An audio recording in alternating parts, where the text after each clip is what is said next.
Assalamualaikum warahmatullahi wabarakatuh.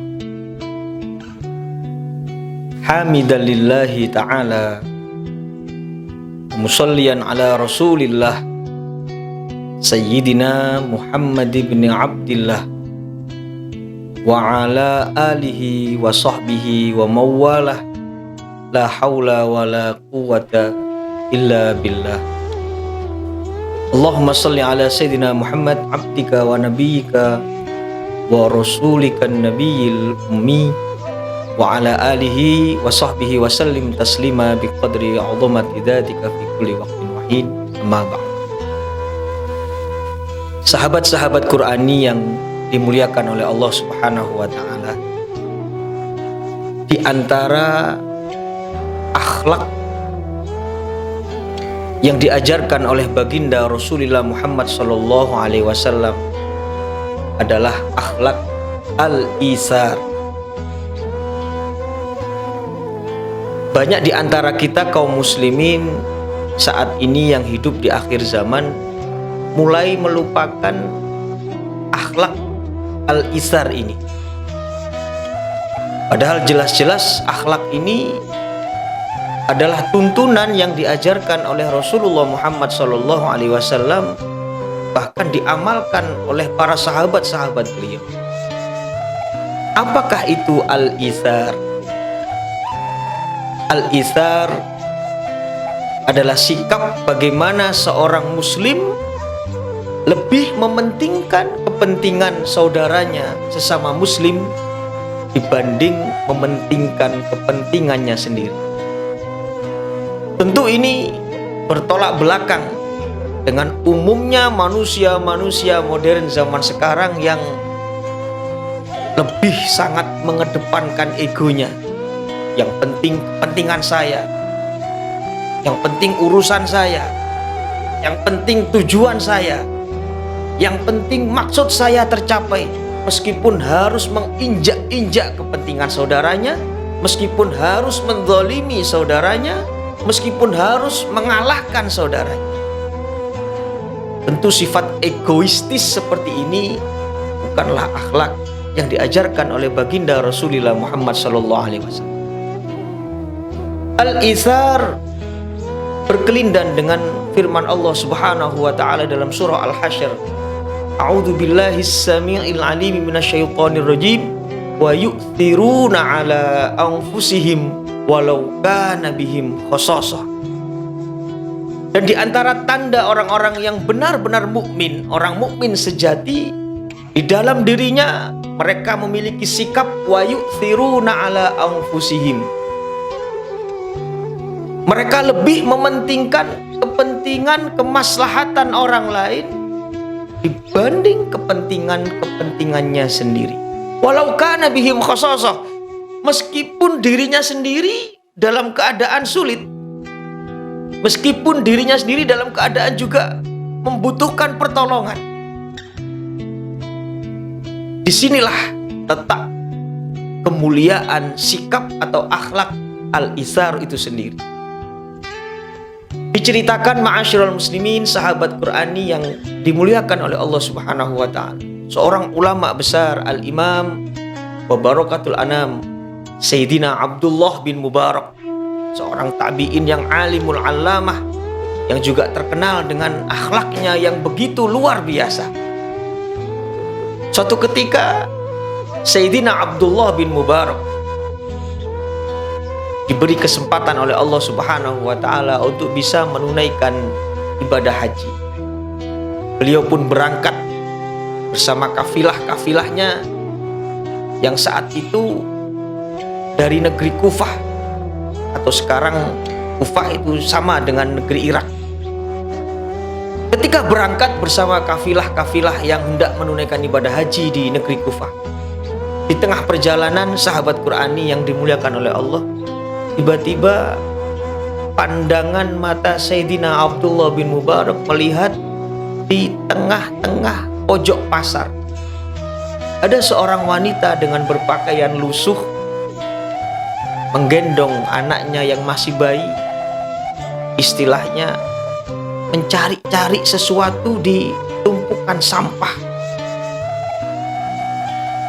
Kemudian Sayyidina Abdullah bin Mubarak melihat di tumpukan sampah itu ada bangkai hewan,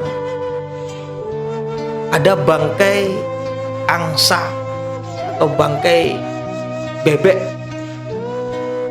yang tentunya hampir saja sudah mengeluarkan bau yang sangat busuk.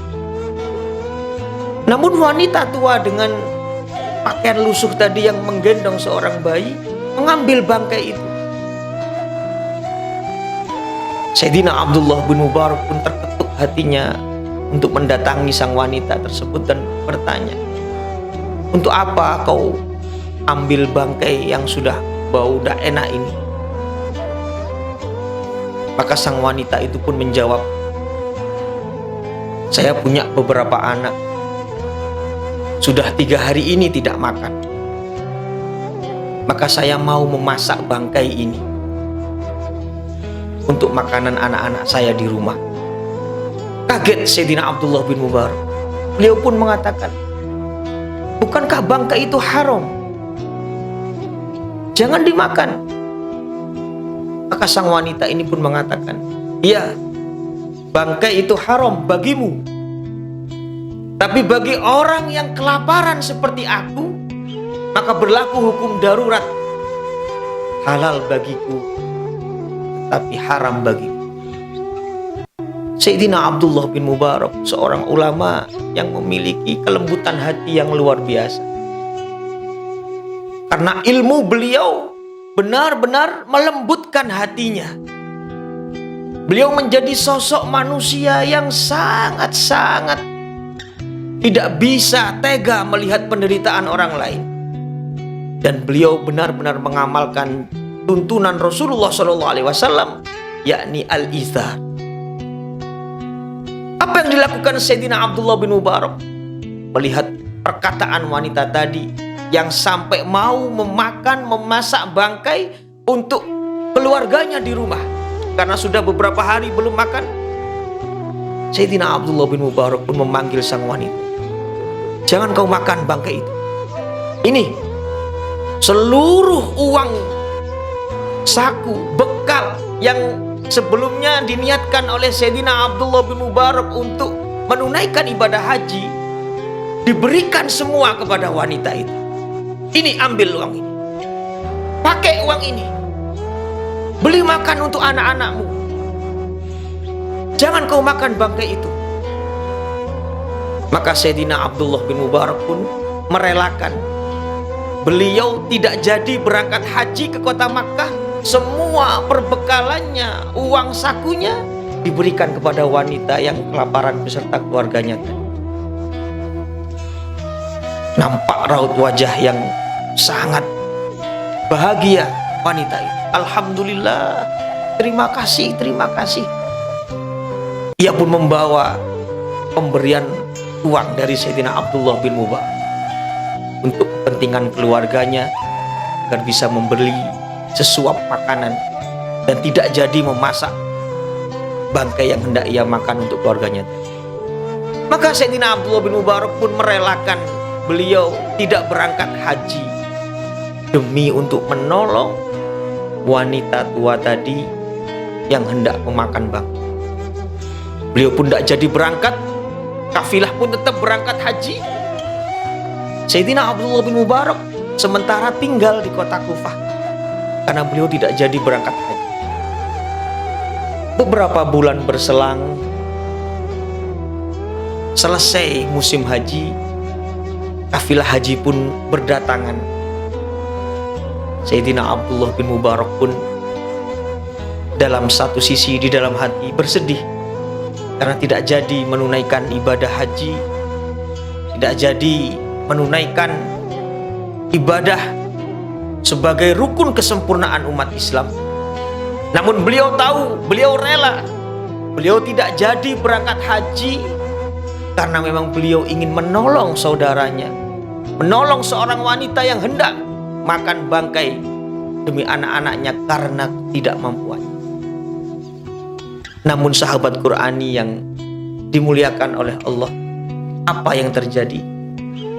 Ketika kafilah-kafilah haji itu datang, orang-orang, masyarakat, warga sekitar pun menyambut kafilah-kafilah haji itu. Maka salah seorang warga yang menyambut kedatangan itu bertanya pada Sayyidina Abdullah bin Mubarak, "Wahai Sayyidina Abdullah, wahai Imam, ada kisah apa engkau dari tanah suci?" Sayyidina Abdullah bin Mubarak pun mengatakan, "Tahun ini saya tidak jadi berangkat ke tanah suci. Tahun ini aku tidak jadi berangkat haji." Ketika Sayyidina Abdullah bin Mubarak mengatakan demikian,